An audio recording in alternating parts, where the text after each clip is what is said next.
بخاری شریف کی روایت ہے، بنی اسرائیل میں ایک آدمی تھا جو اللہ کا عاشق تھا۔ اس نے دیکھا سمندر میں ایک جگہ ایک پہاڑی کی چوٹی نکلی ہوئی ہے، یہ پہاڑ تھا سمندر کے اندر اور اس کی چوٹی نکلی ہوئی تھی۔ اس نے اس چوٹی کے اوپر ایک کمرہ بنایا اور اس کا خیال یہ تھا کہ کوئی مجھے ڈسٹرب نہ کرے، میں یکسوئی سے اللہ کی عبادت کروں۔ اور اس کمرے میں اس نے 400 سال تک اللہ کی عبادت کی۔ اب آپ اندازہ لگائیے، ہماری تو عمر ہی ابھی 50-60 کے قریب ہے یا 40 ہے، اس نے 400 سال اللہ کی عبادت یکسوئی کے ساتھ کی۔ کیسا خوش نصیب انسان تھا۔ پھر اس نے دعا مانگی کہ یا اللہ اگر یہ ممکن ہے کہ مجھے نماز کے سجدے میں موت آئے تو مجھے نماز کے سجدے میں موت دے دینا۔ بخاری شریف میں ہے کہ اللہ نے اس کی دعا کو قبول کر لیا اور نماز میں سجدے کی حالت میں اسے موت آئی۔ 400 سال عبادت کی اور سجدے کی حالت میں اس کو موت آئی۔ اب اس کی روح جب اللہ کے سامنے پیش ہوئی، اللہ نے فرشتوں سے فرمایا اس بندے کو میری رحمت سے جنت دے جاؤ۔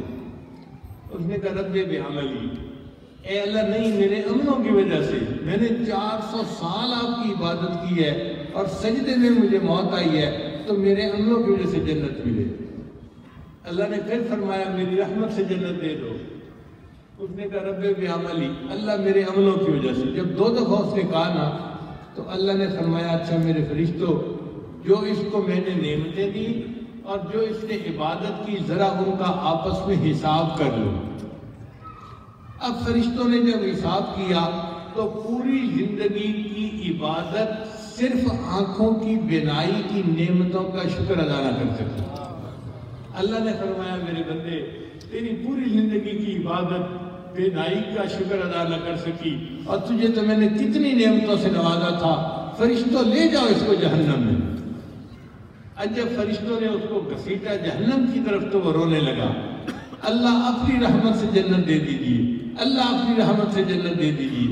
اللہ کی رحمت جوش میں آئی، اللہ نے فرمایا ہاں اب تجھے بات سمجھ میں آئی، میں تجھے اپنی رحمت سے جنت عطا فرماتا ہوں۔ نبی علیہ السلام نے ارشاد فرمایا کہ اللہ تعالیٰ نے جنت کو پیدا کیا تو فرمایا انت رحمتی، اے جنت تو میری رحمت ہے، ارحم بک من اشاء، میں جس پر چاہوں گا تیرے ذریعے سے اپنی رحمت کر دوں گا۔ تو اللہ کی رحمت سے ہمیں جنت ملے گی، عملوں کی وجہ سے جنت نہیں ملتی۔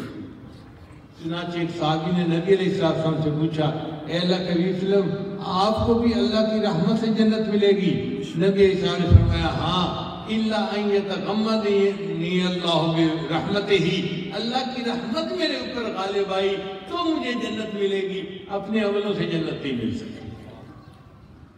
تو یہ بات ذہن میں رکھ لیجئے، کیونکہ مدرسہ پڑھنے والے طلباء طالبات اکثر عجب کے شکار ہوتے ہیں، دوسروں کو کم نظر سے دیکھتے ہیں، فلاں تو بے نمازی ہے، فلاں تو بے پردہ عورت ہے، فلاں تو ایسا ہے، فلاں تو ایسا ہے، اور ہم تو بس نیک ہیں، عبادت کرتے ہیں، نیکی کرتے ہیں۔ ٹھیک ہے، اللہ نے توفیق دی ہوئی ہے، اس کا شکر ادا کرنا چاہیے، مگر اپنی نیکیوں پر یا اچھے اعمال پر فریفتہ نہیں ہونا چاہیے۔ کام اگر بنے گا تو اللہ کی رحمت سے بنے گا، لہذا روتے رہنا چاہیے اور اللہ سے معافیاں مانگتے رہنا چاہیے۔